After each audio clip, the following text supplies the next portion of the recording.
Okay. Good morning, everybody. Welcome. My name is Tracy Beck-Fenwick. I'm the director of the Australian Centre for Federalism at the ANU. Welcome to this public webinar. First of all, we'd like to acknowledge and celebrate the first Australians on whose traditional lands we meet and pay our respects to elders past and present. Welcome to all of the attendees. I can see people are still joining. Please feel free to use the question and answer sidebars and ask questions as we go along, and we'll try to answer as much as we can towards the end. We are delighted today to introduce you to a very informed group of international federal scholars to discuss today's hot topic, a topic that has tremendous economic, political, and social consequences to a country's citizens: the use of subnational border restrictions to control the spread of COVID-19. Our panelists today are Laureate Professor Cheryl Saunders from the University of Melbourne. Can you wave, Cheryl? Hi, everyone. Professor Joanne Poirier from the Peter McGill Chair in Federalism, McGill Faculty of Law, Canada. Professor Danielle Biland unfortunately sends his apologies. Then we have Professor John Kincaid, Professor of Government and Public Service, Lafayette College, Pennsylvania. Dr. Elizabeth Alber, Institute for Comparative Federalism, UREC Bolzano, Italy. Associate Professor André Borges, the Institute of Political Science, the University of Brasilia, Brazil. And Professor Lucas Gonzalez, CONICET, University of San Martin, Buenos Aires. Are you in Córdoba? He's in Córdoba, Buenos Aires. So each of our panelists will speak for 10 minutes. We will then have a round of questions and answer, including giving panelists a chance to respond to each other as well at the end. So the main question we have asked our panelists to address broadly is the following: did state and provincial authorities use border restrictions to control the pandemic in your country? Is it legal or was it political? Our main objective in this webinar is to explore whether the use of this mechanism is about boundary control, which means asserting territorial authority, premiers and governors' muscles, or was it really just about pandemic control? We will begin with the case of Australia, a country where the use of state border closures and restrictions has been both frequent and contentious, and we will turn it over to Cheryl. We've lost Cheryl. Great. There we go. Thanks very much, Tracy, and it's great to be with you all. Let me begin by acknowledging that I'm speaking from the lands of the Wurundjeri people of the Kulin Nation, and I pay my respects to their elders, past, present, and emerging. And Tracy, I am going to share screen just because I think it might be helpful to put some of these this information before people directly. Famous last words. So as Tracy mentioned, all Australian states and territories have closed their borders against some or all other states at various times since the pandemic broke out.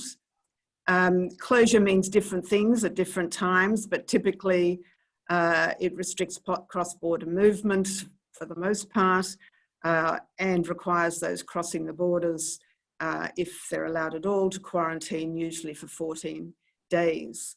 Closures generally mandated by directions made under primary legislation.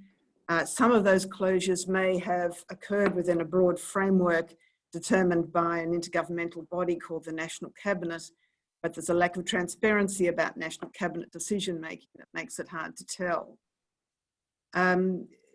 Historically, border closures have occurred, but very rarely.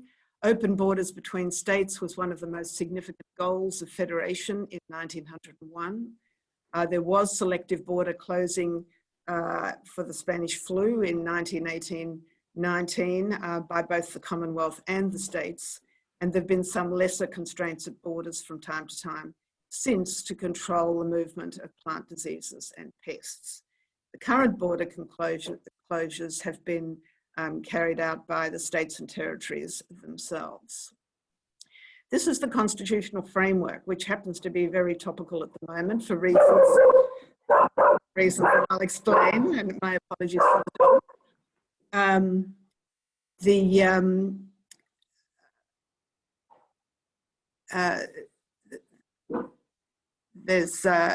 legislation in Western Australia, an act and subsequent directions that provide for closing the borders. Oh, sorry, what am I doing? I've skipped, apologies. Quarantine international and interstate trade are concurrent powers. There's a section of the Constitution that provides that interstate trade, commerce and intercourse shall be absolutely free. And there's another section that prohibits discrimination on the basis of state residence, which has some tangential relevance to border closures as well. There is litigation underway. There were various threats made in the course of 2020 to challenge the border closures, one of which was fully carried through, a case called Palmer in Western Australia, involving a businessman based in Queensland, but with business interests in Western Australia affected by the border closure there. That case was remitted by the High Court to the Federal Court effectively to determine the facts. Was there a reasonable need for the actions that was taken? The Federal Court findings broadly favoured the defendant state, and the matter was returned to the High Court. And in terms of politics, Tracy, in an odd twist, the Commonwealth joined the plaintiff until argument in the Federal Court was concluded and then withdrew, and that prompted further litigation. So I've set out on this slide the challenged legislation, and I won't go through that now in view of the time, but there are both very general provisions in legislation and then somewhat more specific provisions in directions that have been used to effect, or that were used to effect, the border closures in the West. The actual decision in this Palmer case was made by the High Court, which is Australia's highest court, last November, effectively dismissing the action. And again, I won't drag you through the technicalities of the court orders, but they're there on the screen, and they seem to depend very heavily on the interpretation of the legislation itself. In other words, it's being interpreted to bring it within whatever framework the court has in mind for Section 92. And tantalisingly, the reasons for decision will be handed down tomorrow morning at 10 a.m. And when I heard that, I felt terrible that I'd caused this seminar to be moved from tomorrow to today. But I'm very glad I'm not trying to work out the meaning of the court's decision before speaking to you this morning. Now, away from the law to the politics or the realities, I think that the primary reason for border closure controls has been to stop spread of the virus from outside the state, from sources that the state can't control. So in terms of the dichotomy you put to us at the beginning, Tracy, I think those two things run together. National borders have been closed for the same reason, and states have also used other geographical limits to try to control spread. For example, during the second lockdown, there was what was called a ring of steel around Melbourne. There have in addition been allegations that borders are being closed for political reasons, where elections were pending. That was particularly the case in Queensland towards the end of last year. And there have been similar allegations in relation to Western Australia. But closures have also happened in states that have not had elections. And the implication of this argument that closures are done for political reasons, of course, suggests that closures are popular, which by and large is true, except for those people most clearly inconvenienced by border closures in one way or another. And mechanisms have been devised to try and diminish the impact on them. Finally, then, this is the final question that Tracy puts to us all, I think. What's been the impact of these border closures on the Federation? Adapting Chou En-lai's famous phrase, it's probably too early to tell.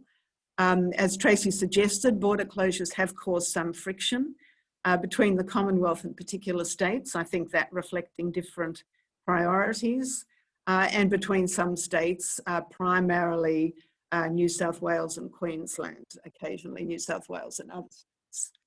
But that tension is clearly transitory. Once the Palmer decision is decided, there will be more clarity about when borders can be closed.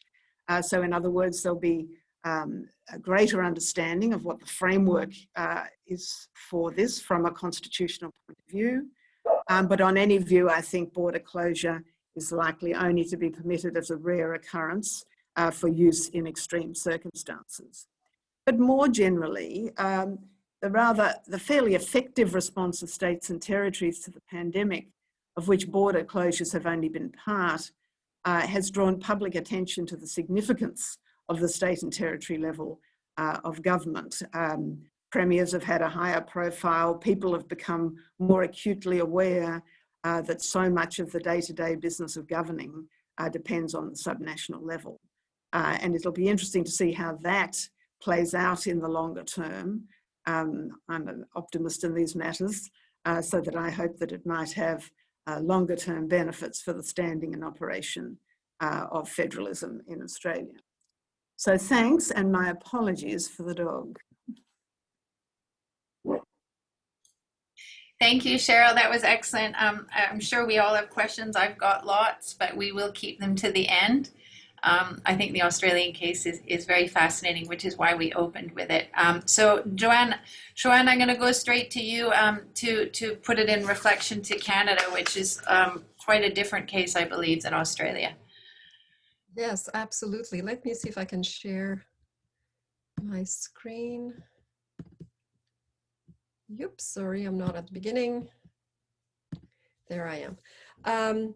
Yes, the frictions that we're hearing about Australia have not really materialized in Canada, except either vertically or horizontally, except with certain cross-border communities and sometimes Indigenous communities that have straddled borders and have been affected by different types of lockdowns and travel restrictions.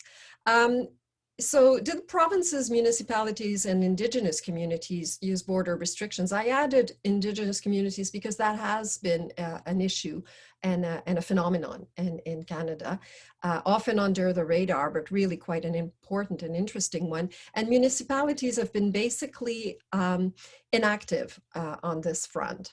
Although there's a huge amount of probably unchartered initiatives across the country. Are the moves legal or political? Well, they're always political, of course, but sometimes they take legal routes, sometimes they don't. Often, in our case, administrative routes that have some kind of statutory base, but very broadly framed. And even when we've got this legislation, it is unclear that it is entirely constitutional. I will skip the public health situation because I only have 10 minutes, but just to give you, this map is not entirely up to date, but it gives you an idea of the difference in spread in Canada. Sort of the darker, the highest rate. This is in percentage. So you can see that, for instance, Quebec, and this is October, so the figures are not exactly those anymore. But Quebec had almost half the cases of Canada. Now the rates have changed, and Quebec probably has around 40%, and Ontario a bit more, and there's been spread more in the north than what we see now. But this obviously shows, A, the impact of geography. You know, Canada, as Australia, is a very big country. The health situation was highly diverse, remains highly diverse, and reactions have been very distinct. And the federal government has generally been very happy to let provinces handle most of the public health action. And that includes travel restrictions and internal quarantine. Basically, internationally, Ottawa's been blamed and harangued occasionally for not acting fast enough, but basically Ottawa's handle the international borders. Again, a bit of a different scenario from Australia, closing the border with the US, which was unprecedented, basically, and it's been going on for about a year. right now prohibiting flights from the Caribbean to and from the Caribbean and Mexico to prevent people from taking their March break away from this very cold weather. But basically, internal borders have been left to the provinces. In some cases, provinces have not closed their borders to their neighbors, but have limited travel within the province. So I've created regions, color-coded regions, between which it is prohibited to travel or highly recommended not to travel, occasionally with police checks, but sometimes not with police checks, sort of almost a honor system, but within the province. And I'll show a map later. Very little municipal action, a variety of indigenous initiatives. You don't need to know to read this in detail, but it just gives you a sense of the diversity. It is really a kaleidoscope of measures. Some provinces, I've put them in gray, Alberta, Saskatchewan, and Ontario, have basically taken no action on closing borders, either internally or externally. And when I say externally, I mean interprovincially rather, because I'm staying really within the confines of Canada. And other provinces or territories have been much more active. And again, things, this is a snapshot because it could change next week, and it would be interesting to look at maps as they evolve with time. Just a mandatory quarantines. If you come from outside these provinces, you have to self-isolate for 14 days. So again, you see quite a range. You've all heard probably of the Atlantic bubble. So one of the phenomenons of this pandemic has been the horizontal cooperation approach of creating regional borders. So the 4 Atlantic provinces from the summer until November basically created a new border between themselves and allowed their citizens to move freely between them, but closing the borders with the other provinces. And this bubble basically started fragmenting with the second wave in November, so that now basically there's a partial one between Prince Edward Island and Nova Scotia, but otherwise the same rules apply whether you come from Alberta or Quebec or Newfoundland if you want to go to New Brunswick. Sorry, it's a bit of a messy map, but it again gives you a sense of just the great diversity of situations. In red are the provinces that have imposed, or territories that have imposed, interprovincial restrictions on incoming people coming in from other parts of Canada. The orange ones are the provinces in which there have been internal limitations. So Quebec creating these zones and preventing people from moving within Quebec, but not closing its borders. But of course, the border with New Brunswick would be closed because New Brunswick decided to close its border. And at some point, and this is quite technical, New Brunswick was asking Quebec to close its border just with it so that they would coordinate. But this was not really Quebec's desire. It was to accommodate New Brunswick. And then the center of Canada, Manitoba did the same. But, and I've put some green in Quebec, and actually I'm sorry with the slide, it shifted a bit just to show, and I'm sorry, it's not in the right place, but the 2 green zones are actually indigenous lands of various categories. And again, these are closed, and the nations were able to determine themselves the regulations and the rules of incoming. So the territory has been quite affected, but of course these are not areas that are highly populated. But what I mean is once you start digging within each province, the situation gets more complicated. The pink British Columbia and in the north, the Yukon are pink because basically this is where we would say local government actually took action, but local government takes again the form of indigenous communities deciding rather than the cities.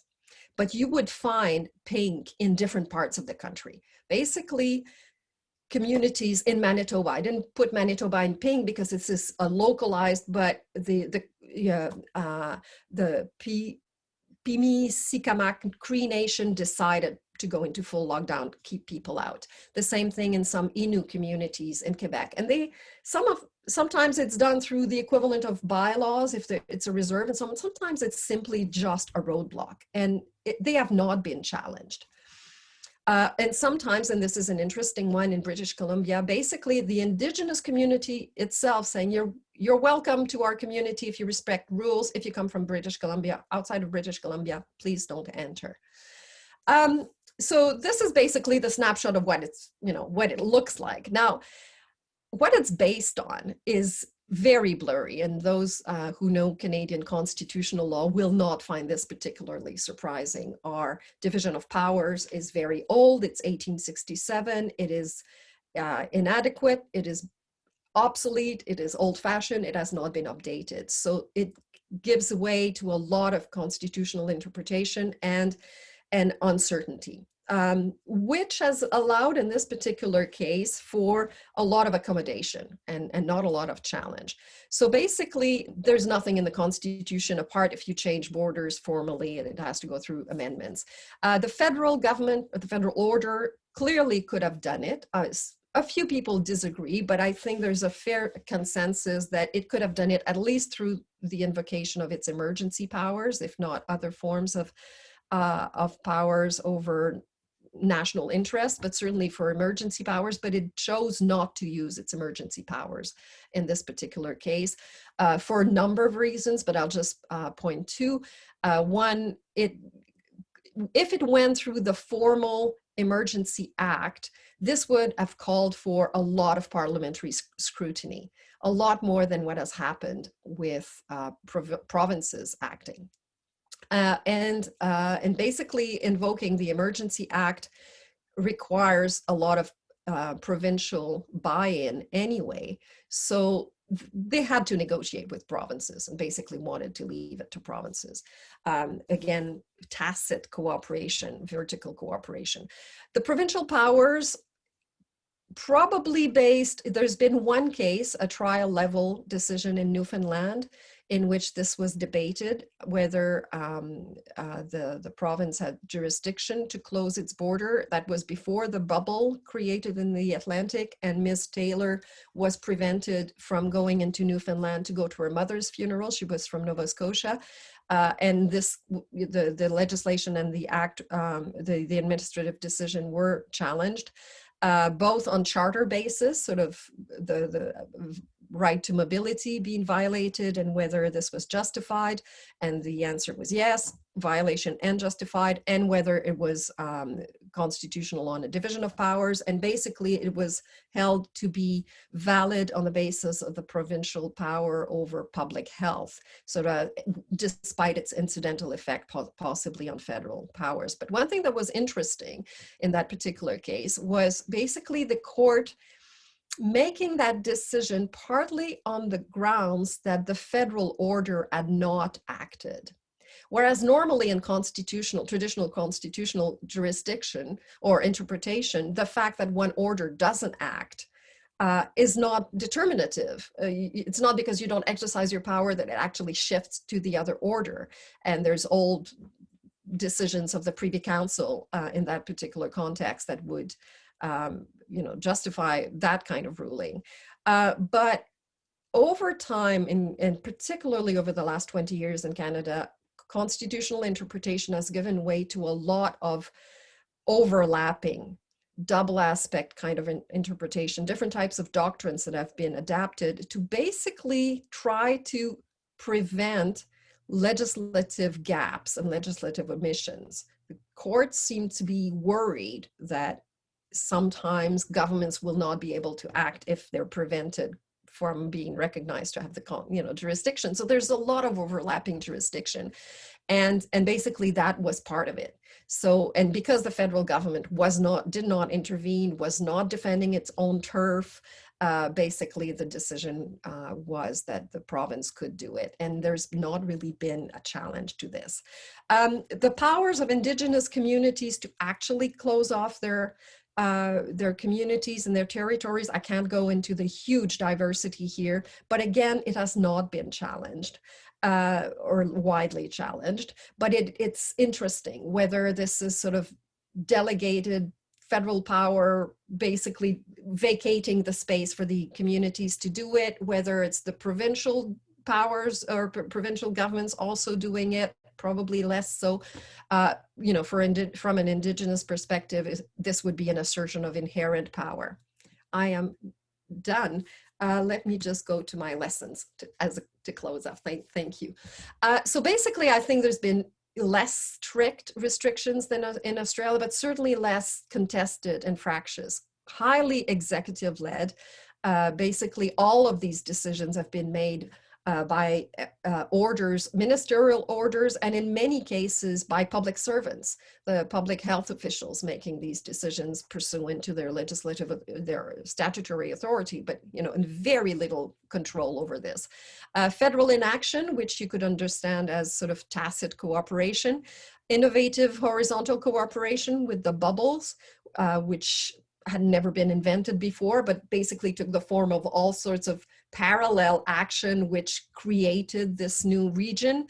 Intergovernmental relations in this context, again, as opaque as ever, and hardly any parliamentary scrutiny or judicial review of all this apparatus. Voila, and I am done. Oh, before I do that, can I just make a pitch? As you might know, at McGill, we're running this compendium, Federalism and COVID library or bibliography. Please send us your entries if you're writing on this, if you're, you know, the blogs, journal articles, seminars, and so on. We're collecting them. If you can't, you know, find us, just go to McGill Compendium Federalism or Google my name and you should fall in it. And please send us. We're updating this week and we'd love to hear from you. Thank you. Merci, Joanne. Thank you. It is a very good, the McGill website, all of my students use it. It's an excellent resource. Thank you for putting that together. We're going to move quickly now to John to bring in the US case, which could probably take up the entire 90 minutes in reality. So we're looking forward, John, to everything you have to say.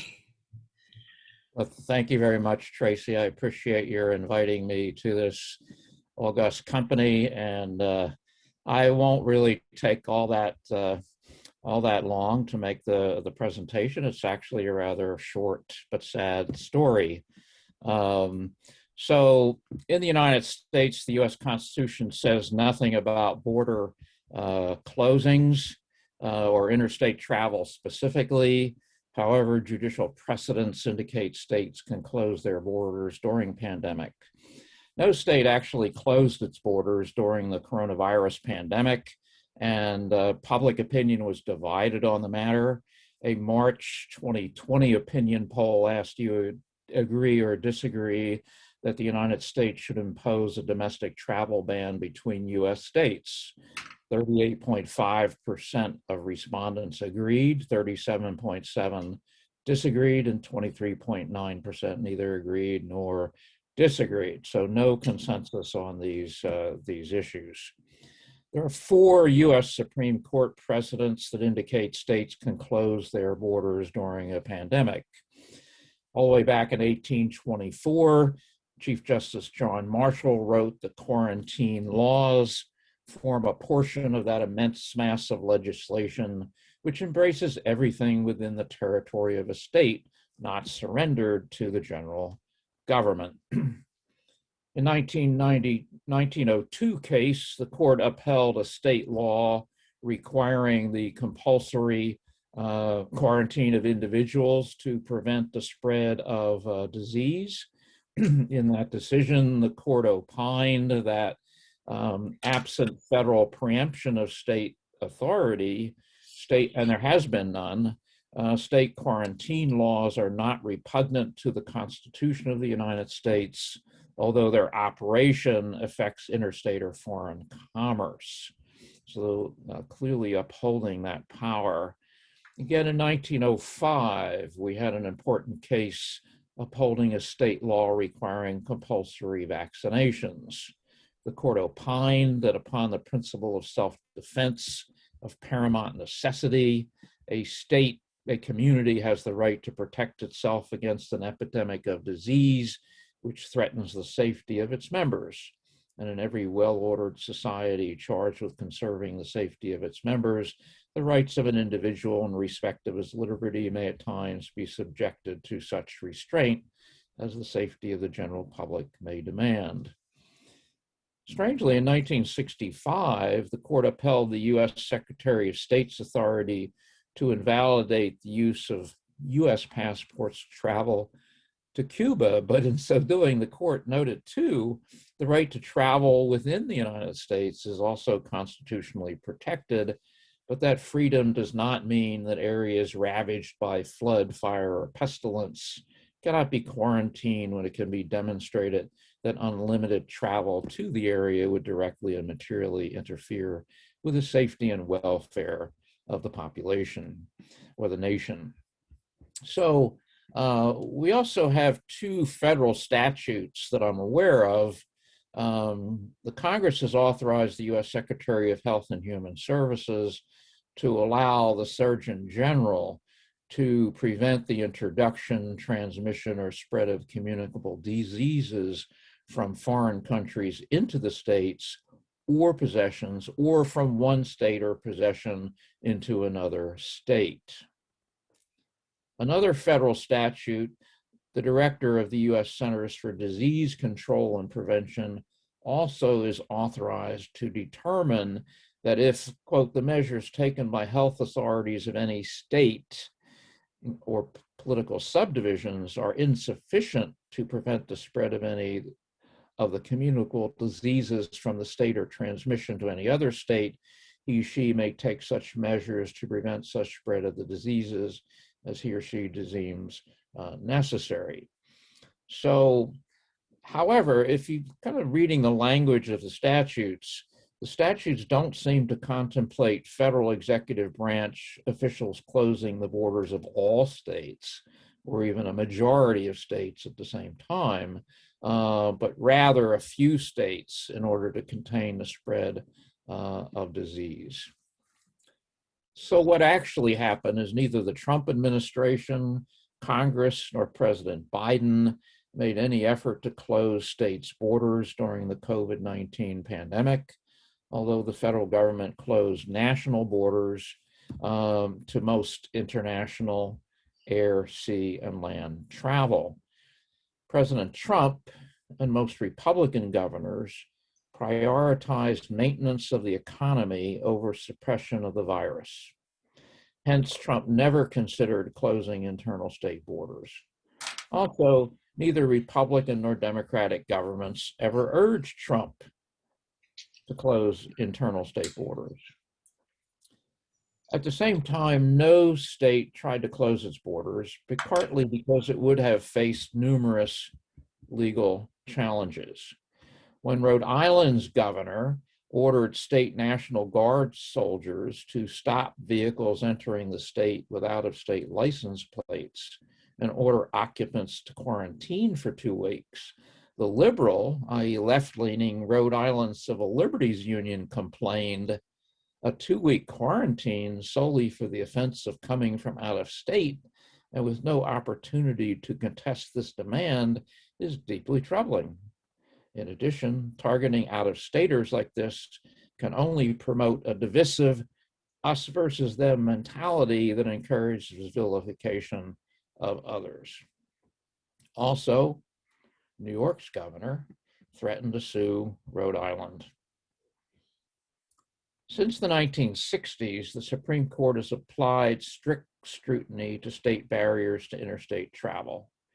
In closing borders, a state or the federal government would have to convince federal courts that it had a compelling interest in doing so and that it used the least restrictive means possible. The state would have to be careful not to discriminate against citizens of other states, overburden interstate commerce, and or intrude too deeply into the right to travel. Closing borders might be a compelling state or federal interest during a pandemic, but would it be the least restrictive means of doing so? One can imagine a person who regularly attends religious services in a neighbor state suing on religious freedom grounds. A person who receives vital medical treatment in another state suing on health rights grounds. A pizza delivery guy suing on grounds of discrimination if trucks carrying food to supermarkets can cross the state line but not him. The prospect of endless litigation and courts punching many holes through border sealants were probably deterrents to border closings. The US response also was marked by extreme party polarization. On average,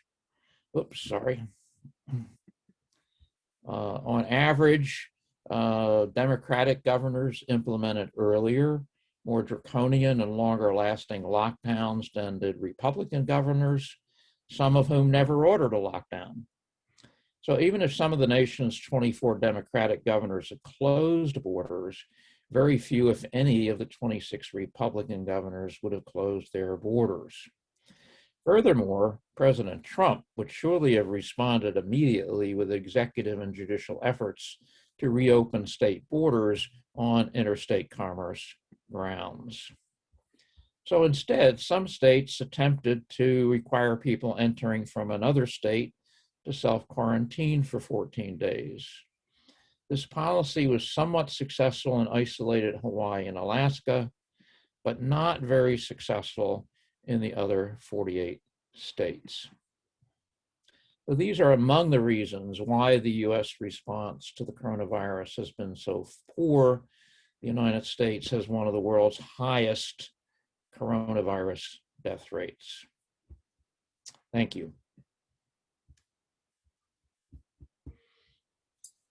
Thank you very much, John. That was fascinating. I'm sure I can see there's a question specifically for you, John, in the chat. I'll let you deal with that one. That's a legal question out of my parameters. We are going to now take a turn and go to our only European case. We're going to go to Italy to see what is happening in Italy. Elizabeth. Thank you very much, Tracy. Thank you very much for having me. Trying to share also my screen.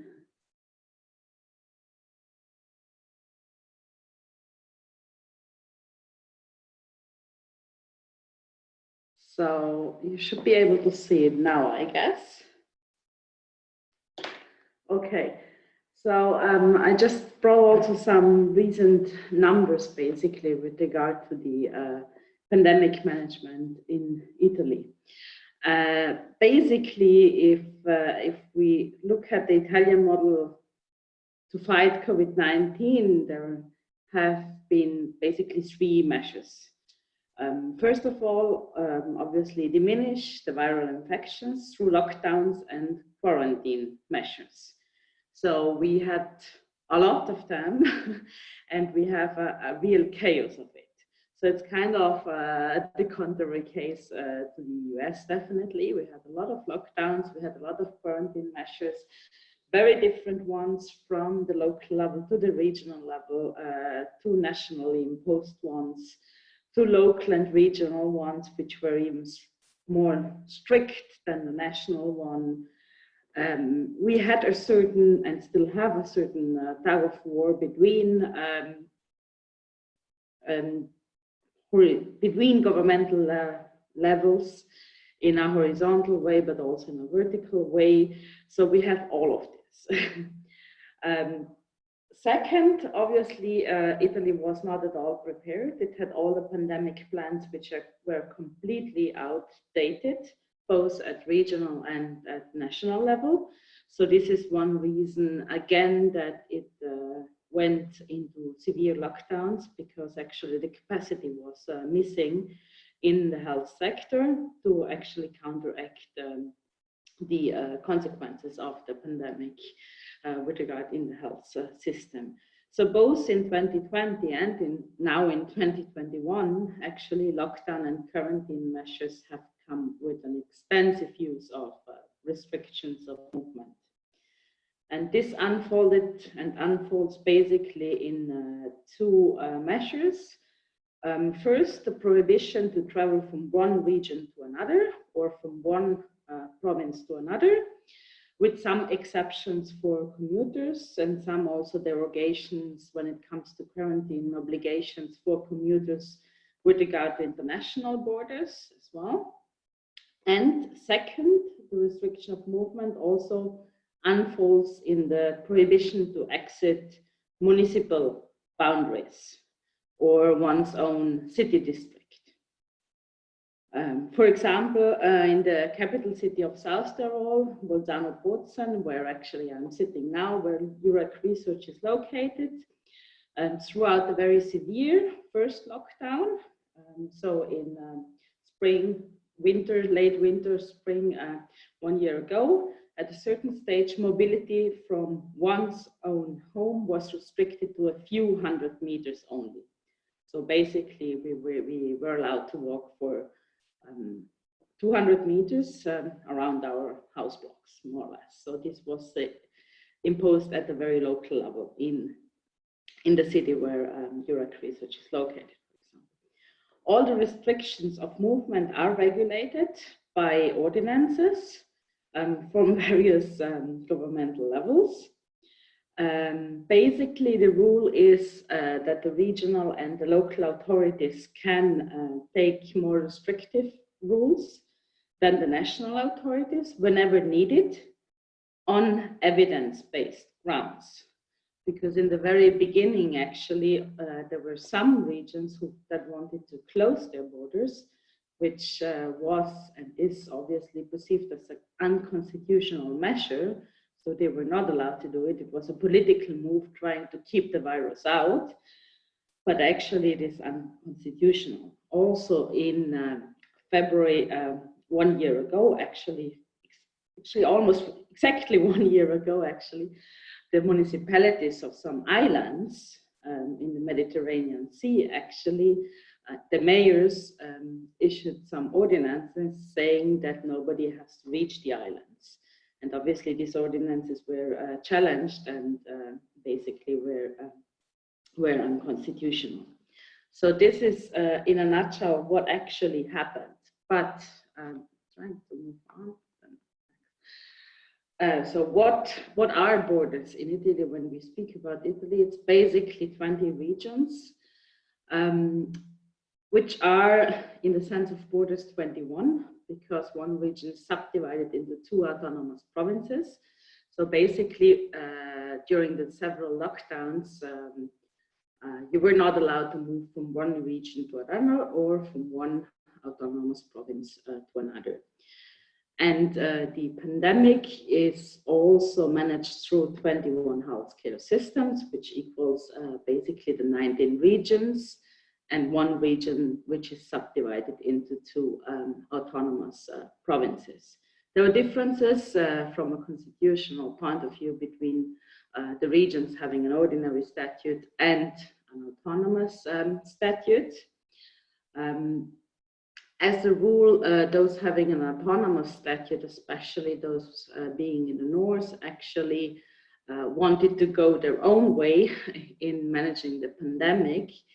And this right now leads to the fact that actually the South Tyrol, where actually I sit in the very north part of Italy, is considered to be a deeply red zone, completely locked down.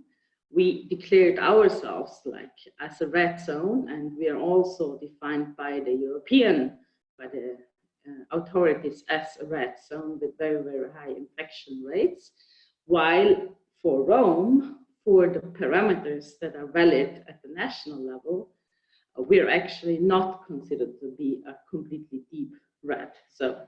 So there is a lot of chaos with regard to the different measures in place and how and coordination across. I brought this timeline, which basically shows how the crisis unfolded in the very beginning. There was the declaration of a public health emergency at the end of January, basically, and then in February, there were localized lockdowns, especially in the northern parts, where basically police patrols actually controlled that nobody exit the municipality or the province, or then later on the whole Lombardy was actually put in lockdown. But there was basically on the 8th and 9th of March, there was a chaos with regard to the lockdown of the whole Lombardy region, and the information with regard to putting Lombardy region into lockdown was actually leaked to the media, and it appeared in the newspapers. And what then happened is that many persons actually literally fled from the Lombardy region towards the south. And this is why there was this analysis, which is also evidence-based. If you look into studies that actually track mobile phones and so on and so forth, that actually says that the virus went south in the early March. Basically, the virus went south with putting northern parts into lockdown, and therefore some of the southern regions, as a reaction, this was a political reaction, wanted to close their regional borders to prevent the virus to come in, but they were not allowed to do so. But they set up basically a specific quarantine measures, and everybody had to self-register when coming from the north and so on and so forth. This is another picture, another graph that actually shows you that in 1 year time, there have been lots of stay-home orders, basically almost always, except from the summer periods, we were either required not to leave home with some exceptions, or required not to leave home with few exceptions. And all these different orders and periods actually were linked to some different, many different rules when it comes to the exception. If you can go to see your partner in the other region, if you can move for work, which kind of self-declaration you would need. You always needed self-declaration with you, and also the fines were really high, and are still really high if you actually get caught leaving without any necessary reason. The situation as it is now, as it unfolded in the so-called second wave, at least in Italy here in autumn, and then also early European winter. So from November 2020, with the government Giuseppe Conte II, is that Italy actually has a 3-tier system with zones subdivided into different colors. And in addition, a nationwide curfew still applies from 10 p.m. till 5 a.m. That is still effective today. And also the emergency status is basically prolonged until the end of April. Then in January, we had the government crisis. I guess you all read about that. And now with the government of Draghi, basically from yesterday, we again are having a heavy travel ban between the regions until the end of March.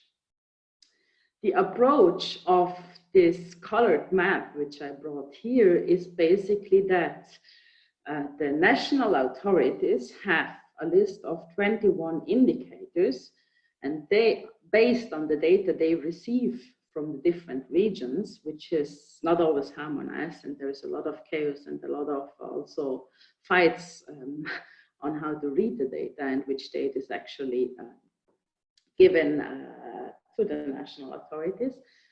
Based on these 21 indicators, Rome basically updates the colors for the regions in a regular on a regular basis. So this map is actually the map from yesterday, 2 days ago now, And it shows you basically the different colors. In theory, you're allowed to travel between all the parts which are yellow. In practice, you cannot anymore, because actually we have a new decree which says that there is a travel ban till the end of March. And as already said, the very dark red spot at the very north part of Italy, this is South Tyrol. This is the autonomous province of South Tyrol in the very north. It is dark red in this map, but actually for Rome it is not. So on this map there is basically written that South Tyrol declared itself as a red zone and put itself into a lockdown, even if for Rome it was considered to be less red. Let's put it like this. In general, the Italian policy approach to the pandemic management has from the very beginning been an incremental mitigation path rather than a containment path. And it is a real challenge basically to understand what is, where one can go, for what reason, and so on and so forth. Thank you very much. Thank you, Elizabeth. It's so fascinating, and I know it's going to get more fascinating because now we're going to go to Brazil with Andre, and I'm looking for parallels with the US as a comparativist, but I'm looking forward to hearing what's going on with your border. Okay. Okay, thanks. Thanks, Fritz. Thanks for your invitation. So I have prepared a very short presentation with 7 slides. Just a sec. I'm going to.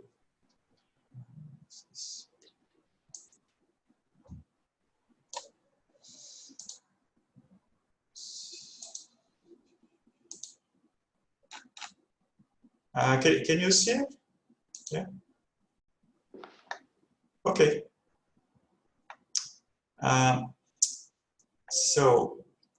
Basically, the way I thought while I was preparing this presentation is that we can only understand the use of inter-border restrictions in the case of Brazil if first we understand a broader central regional conflict in what concerns, confronting the pandemic. And I think this has to do with the fact that Brazil's president, Jair Bolsonaro, he has become the world leader of coronavirus denial, probably to a greater extent than Donald Trump. Since the start, he insisted on denying the seriousness of the pandemic. He based his views on unproven treatments. He questioned social distancing, the use of masks, and more recently, he even doubted the vaccines. In one of his speeches in April 2020, he compared coronavirus to a little flu, and he claimed that isolation measures would lead to hunger, poverty, and chaos. And so since the start of the pandemic, he made everything he could to undermine social distancing measures that were implemented by state governors and mayors. And so, of course, you can imagine why there was a conflict, because instead of coordination between the national government and the subnational governments, which will be, that's what we would expect, given that Brazil's constitution, cooperative federalism is enshrined in Brazilian constitution, but that's not the case because Bolsonaro, he insisted in negationism, on denying the seriousness of the pandemic. And basically, because the federal government disagreed with social distancing measures implemented by governors and mayors, so Bolsonaro, he actually threatened to relax unilaterally these isolation measures. He was disallowed by the Supreme Court in a precautionary measure proposed by the Brazilian Bar Association. Bolsonaro also claimed that opposition governors were trying to exploit the COVID-19 crisis for their own political gain. And here we arrive to the central, to the core question that has motivated this webinar, which is the use of interborder restrictions. And well, according to the Brazilian constitution, state governors have jurisdiction over interstate transportation. However, airports are under federal control. So in practice, governors, they can, I mean, they have authority over, for instance, bus transportation or transportations through waterways.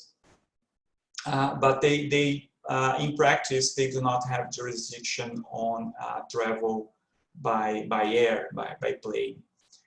Well, by March 2020, the governors of 7 states, Bahia, Goiás, Rio Grande do Sul, Ceará, Piauí, Maranhão, Santa Catarina, and Rio de Janeiro. And this list includes 3 very large states, which are Rio de Janeiro is the third most populous state, Bahia the 4th most populous state, and Rio Grande do Sul is the 5th. So you have here very large states.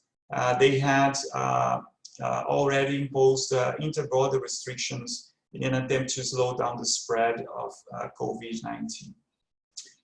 In the case of Rio de Janeiro, Governor Wilson Witzel issued a decree on March 21 that prohibited the entrance of bus passengers coming from several states, São Paulo, Minas Gerais, Espírito Santo, Bahia, and the federal district. There are also some governors that try to close the airports. They made a request to the Ministry of Transportation, but this request was denied. And this was also one of the issues in which there was a conflict, because on the one hand, the governors were, putting pressure on the federal government and asking that, the airports should be closed. On the other hand, the federal government say, no, we are not going to, we are not going to close airports. This is not your call. The state governors have no authority on this issue. And so in the end, this would become a constitutional issue that would be solved by the Supreme Court. Bolsonaro, he accused state governors of trying to encroach on federal authority. And so he tried to centralize authority over inter-border restrictions. And in April 2020, the federal government issued a provisional decree that established national rules and procedures to deal with the pandemic. This decree, it also stated very clearly that only the federal government had authority to impose inter-border restrictions. But then state governors reacted by invoking constitutional provisions that provide for shared authority over health policy making among all 3 levels of government. Well, in the end, the central government was defeated. In April 2020, the Supreme Court responded to a direct constitutionality lawsuit that was filed by the an opposition party, Democratic Labour Party. And so the Supreme Court decided the subnational government's isolation measures, they were supported by the Constitution. And so the federal government could, could not try to undermine these measures or require that state governors request approval from the national government before taking these isolation measures. In what concerns specifically the case of inter-border restrictions, in May 2020, in another decision, the Supreme Court decided in favor of annulling sections of the provisional decree that I just mentioned in the previous slide, that forced state governments to request federal authorization to implement inter-border restrictions. And so the Supreme Court ministers, they reckon that, well, of all state governments, they are not, the Constitution, it does not entitle state governments to fully close their borders.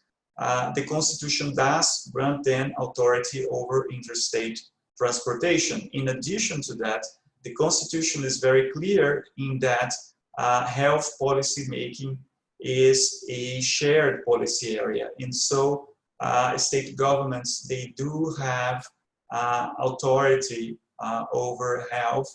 And so the federal government cannot impose cannot impose a national measures without negotiating with state and local governments. And finally, in terms of impact on the federation, well, as I have just shown to you, the use of inter-border restrictions has led to unprecedented conflicts between the federal government and state governments. This is really uncommon to see this kind of conflict. And I would also mention that because governors, they have assumed the lead in confronting the pandemic, and they have also reasserted their authority in the Supreme Court, they have increased their popularity. And I would also argue that they have increased public awareness of the importance of subnational offices. And finally, opposition governors, they have taken advantage of inter-border restrictions to call attention to the lack of initiative and leadership of the central government. And so, in a sense, inter-border restrictions have also been motivated by political reasons. And it is no wonder that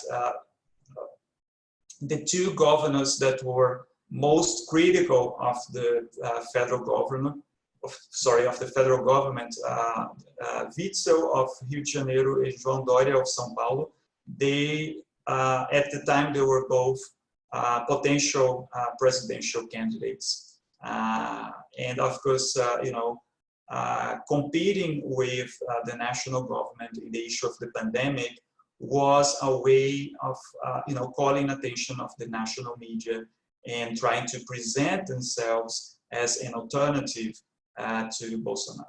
Well, and I think that's it.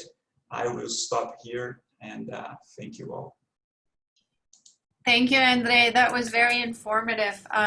Excellent presentation. I'm going to keep on Latin America and go straight to Lucas. This is our last presentation, and then we'll have a short discussion. Thank you, Tracy. Thank you very much for the invitation. Thank you to ANU for having me. This is truly a fascinating panel. I have two reactions before I begin. Initially, we would try to fit cases into some slots, right? Argentina would probably fit closer to Canada at the very beginning, but then it moved away from that position, and it never really got very close to the US or Brazil in terms of conflict and tensions between subnational units and the federal government, but I'll show a picture that is more dynamic than simply a snapshot on where we can locate this particular case. And secondly, although the legal aspect is very important, I will raise awareness and call the need to look at presidential politics, especially in the case of Argentina. You can be lucky and have Jacinda Ardern as a prime minister, or you can have Jair Bolsonaro if you're very unlucky. But I think the way presidents dealt with this situation make a big difference, especially in the case of Argentina. So let me begin with my the observation in the case of Argentina. There were several provinces imposed restrictions, different kinds of them, but there are some few cases where provinces were completely locked down. They completely closed their borders. Nobody could leave or enter those provinces. And this is unprecedented, at least for the Argentine case. Several municipalities did exactly the same. And of course, these created huge economic disruptions, tensions in the roads, especially with relation to commerce. And even there were some people dying because they needed medical treatment, and that created legal tensions, as John explained in the case of the US. Santa Cruz, for instance, and at this moment has municipalities under strict border restrictions. I was doing field work a couple of weeks ago, and I had a national authorization to travel all across the country, and a provincial authorization to travel all across the province, but I could not enter those municipalities. I had some interviews, but I could not even enter those places. Initially, we would pay attention to the legal aspect, but legally, subnational units have some authority to implement health policies, and these are concurrent matters with the federal government. But at the same time, they cannot prevent citizens from circulating in their territory. They don't have the legal authority to do that.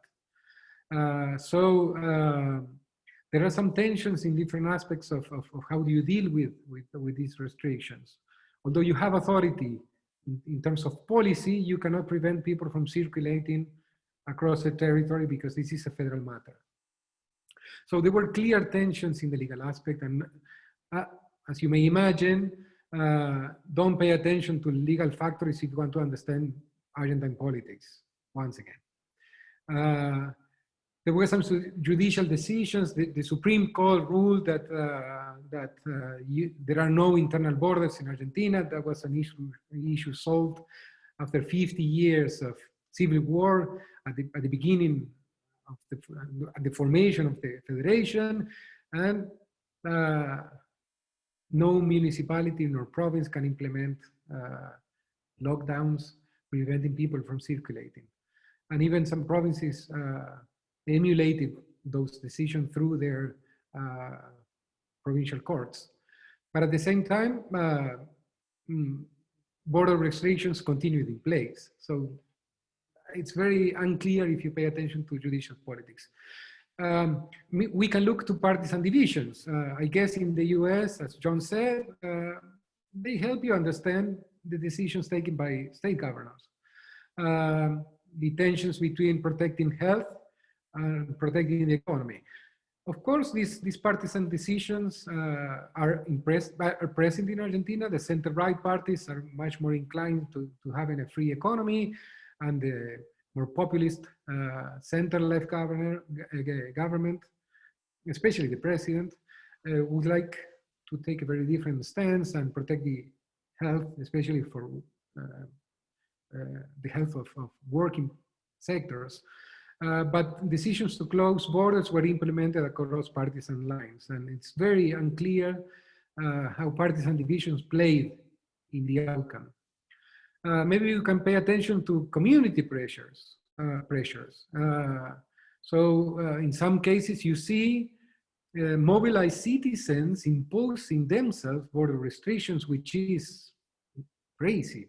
They basically closed roads, and the police didn't want to intervene because there would be huge tensions. And you know, contention in Argentina on the street can take important levels. So in most cases, provincial police forces didn't intervene, but in some cases they did, and there was a lot of fighting. But at the same time, some other municipalities, in other cases, other municipalities waited for months without cases, and citizens demanding to end quarantine measures. That is the case in several municipalities in the northern part of Cordoba. And in other cases, mayors and governors decided unilaterally without paying any attention to community pressures. And in fact, they clashed with local communities once they imposed the decisions they took.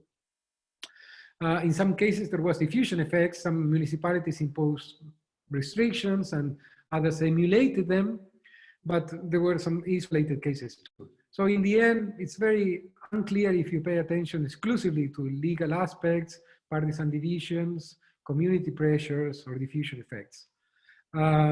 So what do we do about this? What do we pay attention to? Was it let's go to the literature on federalism. Was it because of presidential powers? Was it a centralizing measure?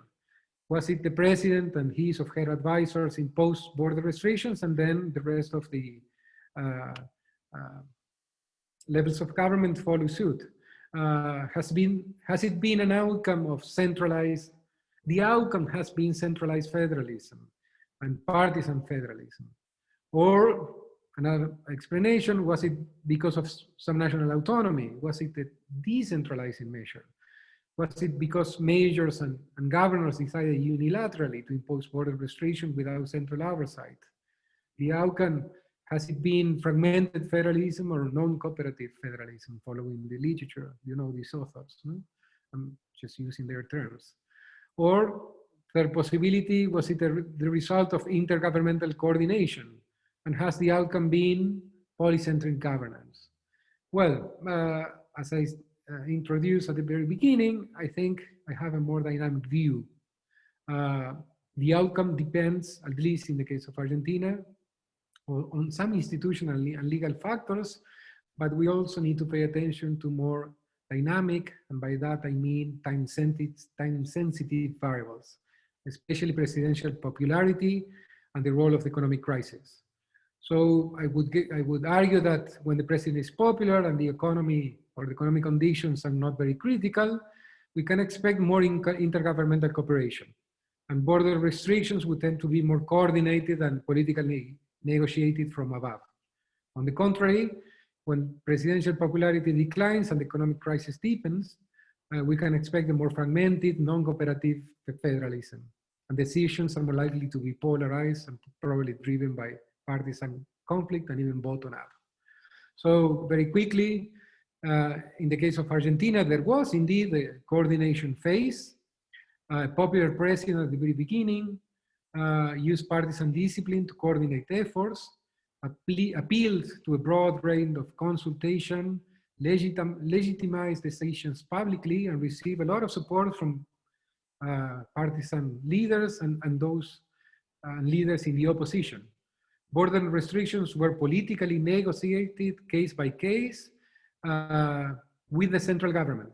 And that is the case of one initial province, the province of Chaco, where cases in the Northeast, where cases got out of control very quickly, and they negotiated the measures with the central government.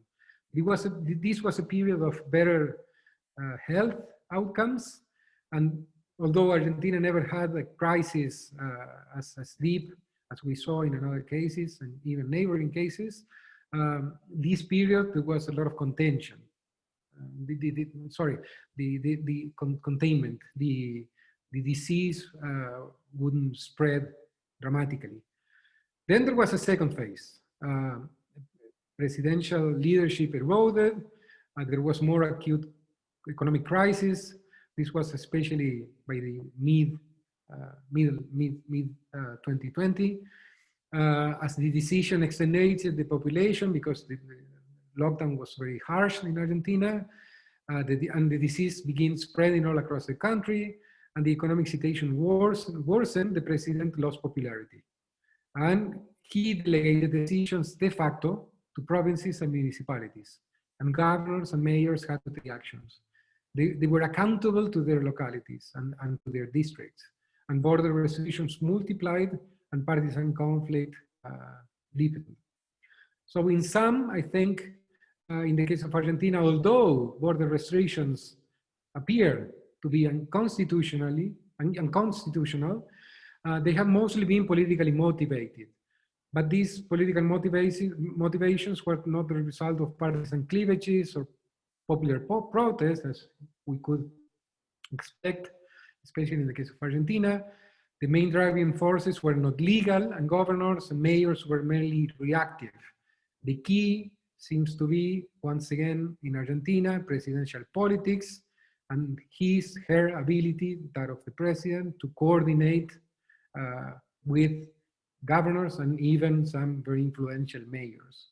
And economic pressures, which generate incentives for the president to deal with the problem or leave it to some national units. Thank you very much. Thank you, Lucas. So what I'm going to do now is I'm just going to build on from Lucas and offer some concluding remarks, and then I'm going to go all the way through the panel again to get some final reflections from each of you. But I want to build on what Lucas said, because I think as comparative federal scholars, this is fascinating, but we've also just finished a similar paper with other authors, and it's very frustrating because we have the 6 cases we're looking at now. We've seen in this in this webinar and in this panel the amazing variation in the outcome of interest. I mean, it's amazing. And then, as Lucas says, I'm thinking, I was trying to jot down, like Lucas said, trying to make a matrix of the 6 cases while we're going on, and it's almost impossible. In terms of explanatory factors, we've mentioned constitution and legal factors, public opinion, national leadership. I think we could draw more on the timing and sequencing argument in terms of who did what, when, and federal inaction as a trigger. Obviously, the elephant in the room, it is presidentialism versus parliamentarianism, but the US is such an outlier in this discussion that the presidentialism, I think, is also, even those standard explanatory factors are also could be contested. Then we have the bottom up versus top down, who acted first in terms of levels, and then of course the polarization, partisan factors.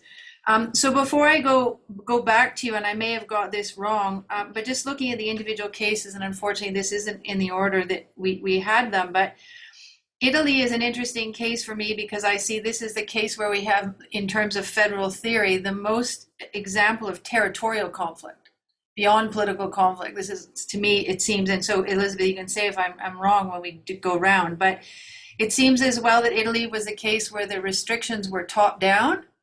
And so maybe the fact that the restrictions were top down, that was what triggered what we would see as classic territorial conflict. John, the US is such an outlier. Based on your presentation and how I understood it, I mean, the US is our only case. It really didn't use state governors, border restrictions. And it also seems in total contrast to Argentina, that's also presidential, the decision not to close borders was also cross-partisan, like the decision to close borders in presidential Argentina was also cross-partisan. So there's an anomaly there. Cheryl, we'll have to go back to you first to get the Australia case, which we've both been working on. As you said, we have mild territorial conflict, but again, it's similar to the Brazilian case. There's some parallels in that all of a sudden federalism's become really important.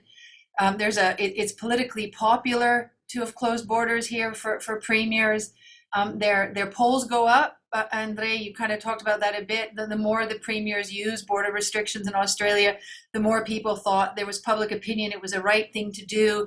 Their popularity increased, and all of a sudden everybody had this renaissance of realizing how important the states and territories were in Australia. And again, Brazil and is also presidential, and it's as big as the US, and it's as polarized as the US, and it has two presidents that are also considered populist. And yet the variation in the outcome between Brazil and the US is stark. I mean, it's so different. So I'd like to go for final comments from all of you, because this is the best I can do, and I can't find many patterns. So if we can go for a final kind of reflection in a comparative sense from each of you, and we'll start again with Cheryl. If we could try to limit it to about two minutes each. Thanks, Tracy. You're right. It was a fascinating rundown on what's been happening. But I think some of the puzzlement you've just expressed is due to context, and not just the aspect of context that you've identified, but maybe some others as well, including geography and population distribution. Maybe in the case of the US, also the tendency to go to the courts much more quickly than elsewhere in the world, and the likelihood that you will get some sort of positive result from the courts, whereas the experience elsewhere has been that the courts have quite often just told people to go away. Well, you know, with reasons. Just a couple of other points about the Australian context that I thought it was important to put on the table, having listened to the presentations. One is the fact that, you know, whereas just about all the maps we've seen have shown quite significant incidences of infection in various places across the territory, the Australian norm pretty quickly settled down to zero community transmission. Of course, there were outbreaks from time to time, but that was by happenstance, really, where we ended up. And therefore, management has been by contract tracing and then isolation. And it's much easier to do that within narrower territorial limits, particularly if you're a state government with limited extraterritorial power. So I think that the actual distribution of the virus in the end has been very critical here. What can we attribute that to? Partly to Australia's isolation from the rest of the world. And we see exactly the same phenomenon in neighbouring New Zealand. It's not nothing that Italy can rely on, for example, and even Brazil has some difficulty. And then coupled with that, back to borders, is the distribution of the states. You know, only 8 states and territories, some of them huge, many of them without border problems. I mean, Tasmania and Western Australia have got no cross-border communities, South Australia relatively few. So the only places where border closures really caused any sort of angst was down the eastern seaboard. And even there, most of the states are large. And so I think that's part of the Australian context as well. Thank you. Over to you, Joanne.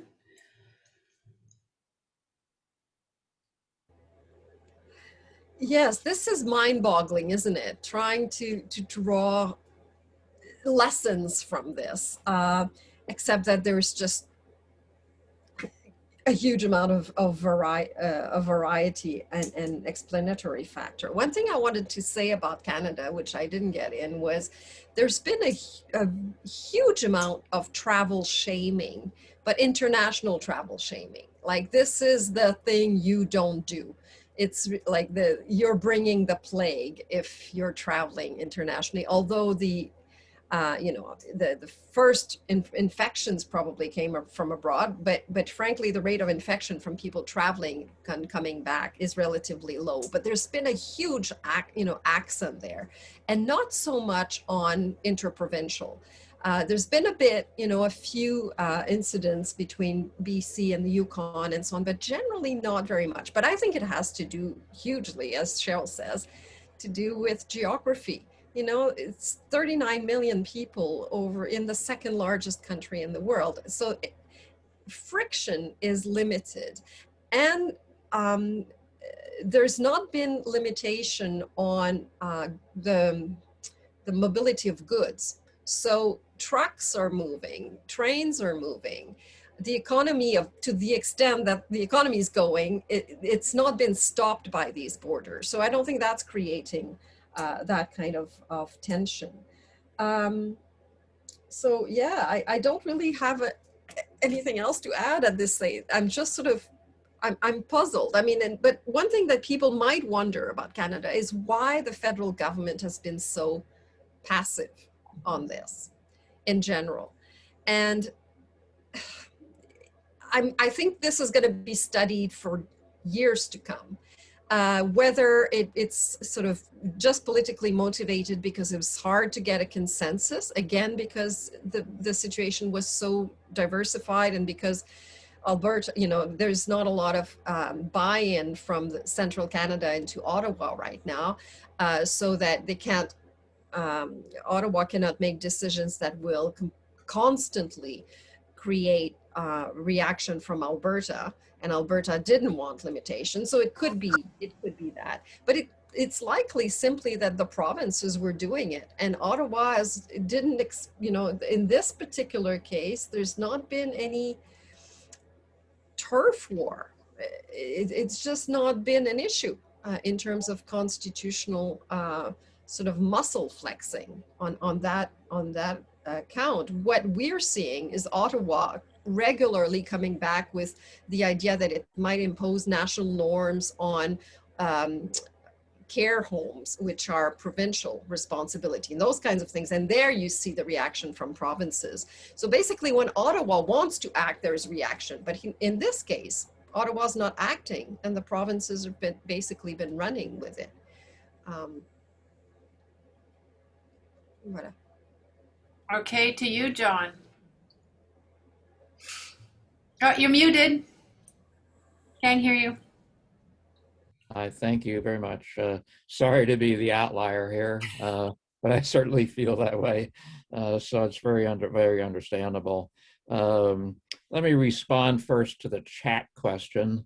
I'd like to thank Tom for giving me the link to the Wikipedia article, which I quickly glanced at. I have not read any of Tom Clancy's novels, so I wasn't familiar with it. But according to the Wikipedia entry, a fictional president issues an executive order imposing martial law on the country in response to an Ebola outbreak. So my answer would be, I don't think that's constitutionally viable in the United States. And I'll give you two examples from COVID-19. One, in April of last year, President Trump claimed that he had total authority to open and reopen state economies. He was shot down immediately by constitutional scholars and had to retreat the very next day. And that was the last we heard of that. And so it was left to the governors. Similarly, with Joe Biden in his presidential campaign, he said if elected, he would impose a national mandate. He was shot down immediately and ended up with 5 different positions on mask mandates. So now that he's president, his mask mandate applies only to federal land, federal property, and federal buildings, and also to anyone on public vehicles and interstate travel. So he's, people traveling on airplanes or railroads or buses between states under the executive order must wear a mask. That's it. All right. So I'm not under any obligation to wear a mask in my state if I don't want to, unless the governor orders me to do that. I'll send Joe on a reference, but I just had an article published in the State and Local Government Review on federalism and the COVID crisis in the United States that goes into more detail on some of these issues. I would just sort of highly summarize it as, I guess the key argument is that first, there was a catastrophic failure of cooperative federalism, as there's been across the board with President Trump in office. So we have not had kind of cooperative relations. And secondly, that cooperative federalism failed because of extreme partisan polarization in the country. It's just totally ridiculous. And it goes down to the citizens. Your average Republican believes that wearing a mask is a form of enslavement. And so there's very strong resistance to these sort of things. I think the model that ended up characterizing the response to COVID as more dual federalism. And that might have worked, but the problem was the federal government and the states were going in different directions, and the states were going in different directions. So you had this dualism in which people are traveling in very different directions. So it's been a highly dysfunctional outcome in the United States, and that's reflected in the tremendous death rate the country has experienced. It's just terrible, and there's a limit to. Biden is pursuing more of a cooperative approach, but the things got so bad, there's a limit to what can be repaired, and the polarization is so severe that it's very difficult to see a fix for the problem, and it's very distressing. As a citizen of the United States, we are once again. This is a very negative example of American exceptionalism, and that's very unfortunate. So I'll close on that note. Thank you. Thank you, John. I'm just going to change the order a bit and go to Andre because it'll build on the US case before we go to Elizabeth. Andre? Yeah, sure. Okay. Well, I would say that there is a similarity between the US and the Brazilian cases in the sense that there is a lot of polarization. And I'm sure that this has a lot of influence on the terrible outcomes that we are seeing here. One thing that I haven't mentioned is that there is a lot of variation on subnational responses to the pandemic, and this variation can be explained to a large extent by governors' positions with regard to the national government. For instance, in my home state, Bahia, which is governed by the left-wing Workers' Party, which is an opposition party. So the governor, he implemented really tough, really tight social distancing measures. He, since the start, he said, well, we can't put the economy before the well-being of our citizens. Whereas if you go to Santa Catarina, which is a state governed, which, well, until recently was governed by Bolsonaro ally. He was impeached, but then the vice governor was even more radical than him. So, it's a right-wing state. And so in Santa Catarina, on the other hand, you had a much more uncoordinated, erratic response, to the pandemic. Just because the state governor, he was under pressure from state deputies who are allies of Bolsonaro at the national level. And so, yeah, I can tell you that much of what's going on in Brazil, it has to do with polarization. In the states where in states that are governed by Bolsonaro's allies, the situation is much worse. Although I must say that the situation is bad everywhere, but where the situation is the worst, you can be sure, that there is someone that's governing that state that is allied to Bolsonaro, someone who is more sympathetic to the president's views. Thank you, Andre. Elizabeth, I know it's very late for you in Italy. It's probably 1 a.m. Do you have final reflections at this late hour? Thank you, Tracy. Yeah. I mean, you said about the timing. I mean, this is really crucial in Italy, because if you go back 1 year, like when the pandemic actually hit Italy, the first month, let's say February, actually the national authorities were not really able to do anything, so they didn't really know how to act. So it was more the regions and the mayors actually acting with putting down lockdowns and so on and so forth. And at that time, in the first wave, everybody, regions and local authorities, were actually happy about this huge centralization, if I may simplify it. But then with lifting of the first lockdown and with the traveling again being possible in summer, actually all the regions went into having differentiated approaches towards pandemic management. And interestingly,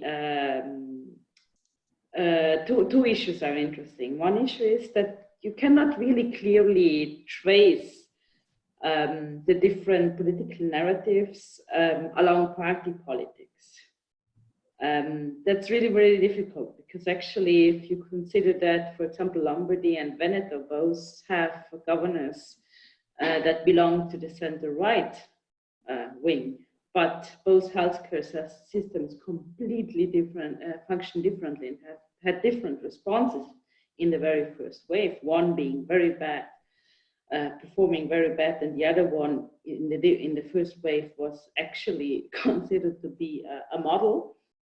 So you cannot really trace all these fights between the regions and the national level along the party politics.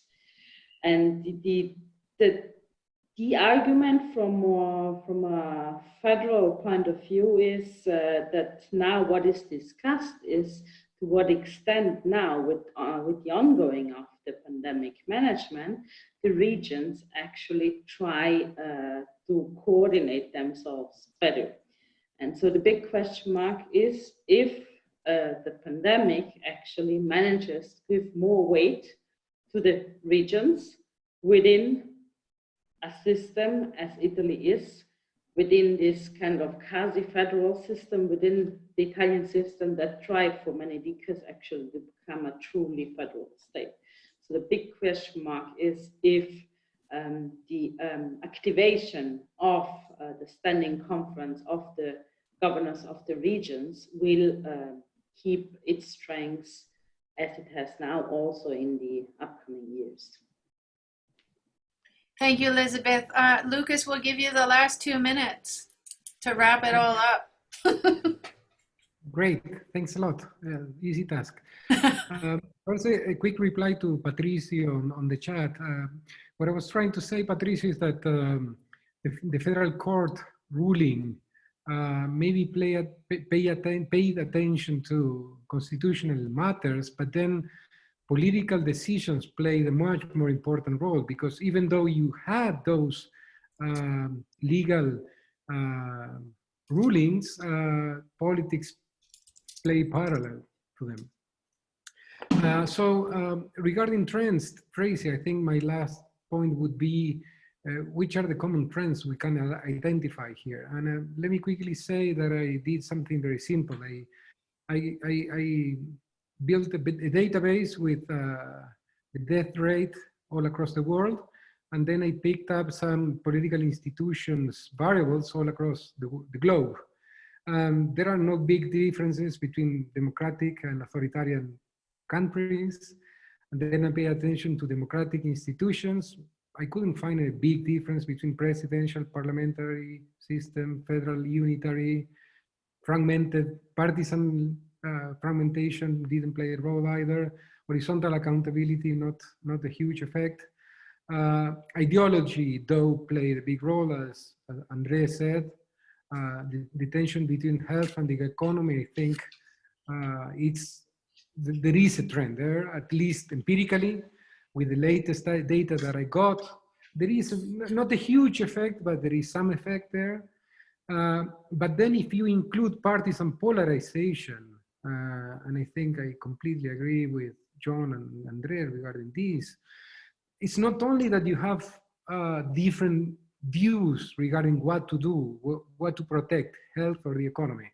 It's when those decisions are very much polarized and the country is deeply divided, you will see people fighting over decisions taken by the president or challenging the decisions that the president is not taking.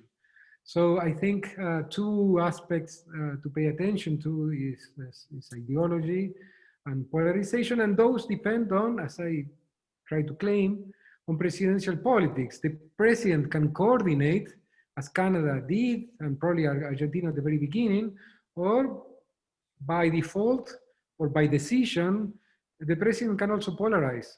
Argentina ended up being more polarized than at the very beginning. not that far as the US and Brazil, but polarized in the end. And that's when cases began to climb up a lot. So I would insist on those factors, I guess. Yeah, thank you, Lucas. So we have to wrap it up soon, but I want to thank the attendees and all the panelists for an amazing discussion, which I'm sure we could keep going for another 2 hours. But I think as a final point, Joanne's put an interesting question to all of us, which is maybe in terms of the comparative federalism lessons, maybe what we really need to do here is to compare to unitary countries and really go back to our standard disciplinary question, which was, did federalism really make a difference or not? That we know what Riker would have answered. I think we know what Frank Castles would answer, that it didn't. But I do think Joanne's maybe hit the nail on the head, that really this is a comparison that would require unitary comparisons to see really how much of a difference federalism really mattered to explain it. So I think that's excellent. I'd like to thank everybody. Does anybody have a last final, want to put anything final in? No, we're all good. It was really enjoyable. Thank you to everyone. Thank you. Thank you. Thank you, Elizabeth, Tracy. I hope you get to go to Thank you. Elizabeth. Yeah.